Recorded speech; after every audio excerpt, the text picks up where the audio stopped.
wanted to be out 5 minutes. I'm gonna make it. Let me give you this part and pick it up.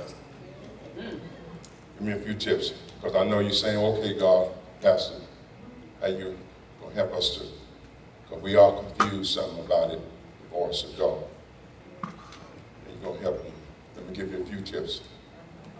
Look what David says. One thing I have desired of the Lord, I have desired, that will I seek. Remember Samuel's prophet? He kept running to Eli. David said, this is what I desire, that I will seek God and not man.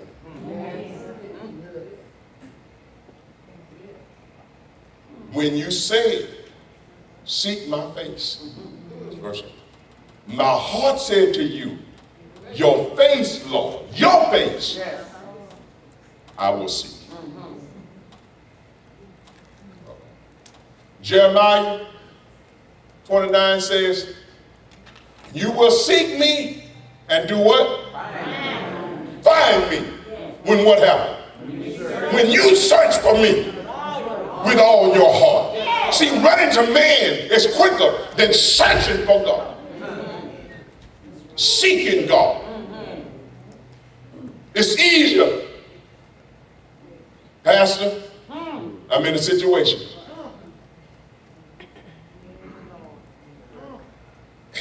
I'm sorry to hear that. Because I'm in a situation too.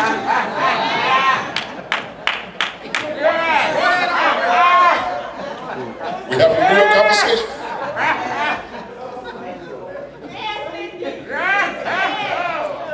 You want to know what your problem? My problem is, Pastor? No. Because I'm not going to tell you mine.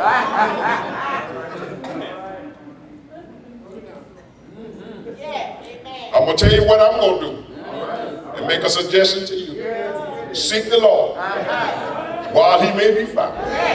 Call upon him while he's near. You say, Pastor, that's wrong. No, it's not. I don't have the answer to some of your situations. I'm not God here. I can pray about it, but the truth of the matter, I can't fix some of your situations.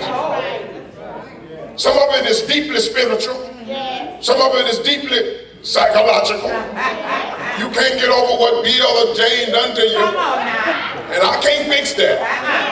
And I'm not going to try. You're not trusting of people because you think I can't fix that. Stop trying to play God here. I can't, some things I can point you to God, which we'll see. But something I have to tell you that. I can't fix.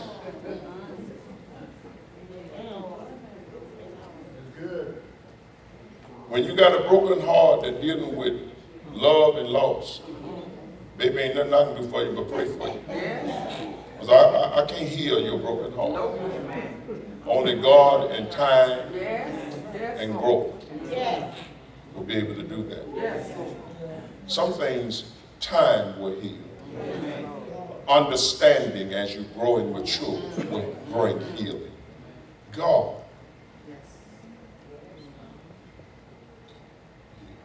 There's some things that man can't heal.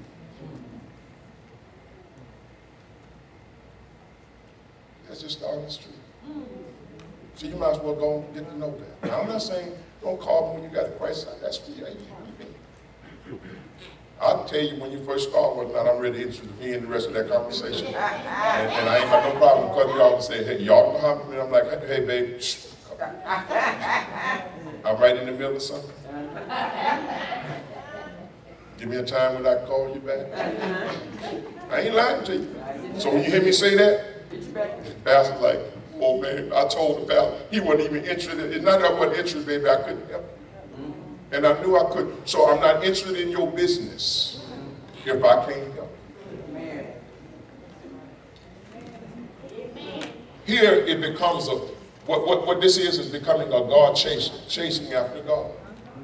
That's all it is, becoming God chaser. Look what Chronicles says, 2 Chronicles. If my people who are called by my name will humble themselves and pray. See, here's your solution to help from getting tripped up by man.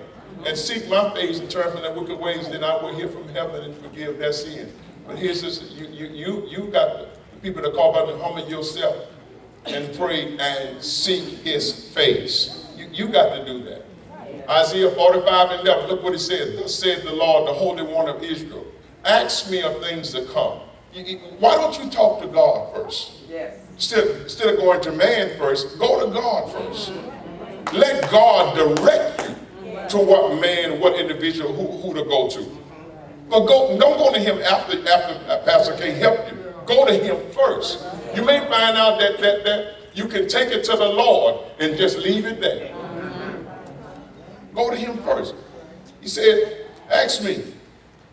The only one of you, ask me of things to come concerning my sons, concerning your life, concerning the work of my hands. You command me. So God is saying, come to me and ask me concerning the things concerning your life, concerning my will for your life, concerning my plan for your life. See, God's got the plan. He's got the blueprint. He's got the map. I don't have it, but he does. And he's telling us in Isaiah, come to me. I'll show you where you missed your turn. I'll help you to get back on course. I can order your steps in my word. I can redirect your path. I can put you back on course. But go to him.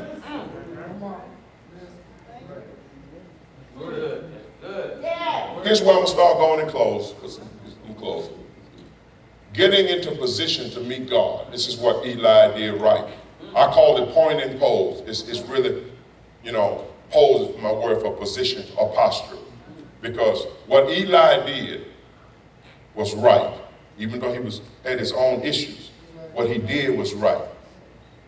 He pointed Samuel to God. He says, when he perceived that God was calling, he says, go back. And if or when he called, see, he pointed him to God. This is what you say. So he put him in position. I call it for short, point and pose. Pose means to freeze. Point him in the direction of God and then freeze. That's really what this is about. Notice, he didn't try to play God. He didn't try to pretend God. He didn't even try to talk for God. He said, when he called you. He didn't try to interpret what God meant. What did he say? He said, when he calls you, this is what you say. He pointed him to God and put him in a position to meet God for himself. Point and pose. Such a neighbor say, point and pose. Come on, tell them, point and pose. The best I can do for you is to help you to point and pose. I'm going to point you in the direction of God and then freeze right there. Stay there until God comes, because he's coming. At least pointing you tells you looking in the direction to which God is going to come. Touch him again and say, point and pose. In other words, point and freeze. Don't move until God comes. Because he's coming.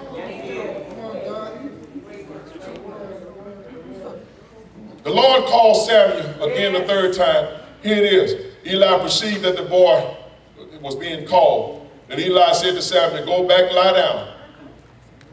Shall be, if he calls you, you will say, speak, Lord. He pointed him back to God and positioned him to interact with God for himself. In essence, Eli set Samuel up for a one-on-one, face-to-face, which means present to present, direct encounter with God. That's what he did. He set him up for a one-on-one with God. He set him up. Why? Because Eli knew what we all know. What is that?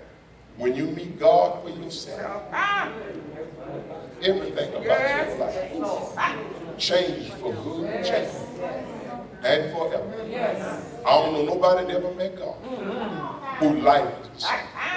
Now you may choose not to serve him, not to obey him, but your life is permanently affected by the presence of God. Eli knew, all I need you to do is to meet God for yourself. When you meet, everything about your life will change. My time is up, so I'm going to snatch and get one witness. You can't make a statement without a witness. Is that okay? So I'm going to give you just one witness. Let's go to the book of Acts, chapter 9. As I journeyed, I came near Damascus, and suddenly, this is Paul, which was Saul did, a light shone around me from heaven. Good God Almighty. Then I fell to the ground. I heard a voice saying to me, Saul, Saul, why are you persecuting me? That's the only witness tonight. I need it.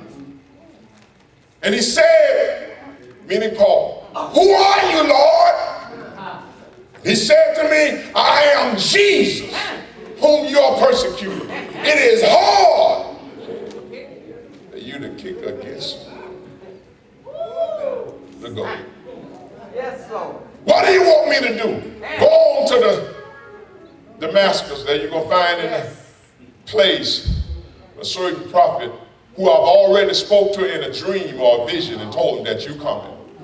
He going to anoint your eyes, that the scale will fall from it, and he going to tell you what you must do. I'm trying to tell you that if you ever meet God for yourself, thank you, Jesus. If you meet him for yourself, and too much of our faith is resting on man rather than on God. And so every time man trips up, your faith falls with him.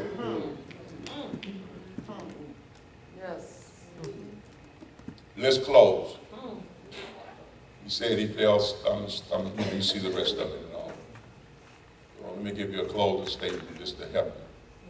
Touch your body and say, you want to talk to God. Don't tell him, I ain't got to say it, but you tell him if you want to talk to God now. Touch your neighbor and say, you want to talk to God? He's on the main line. Call him out. Tell him what you want.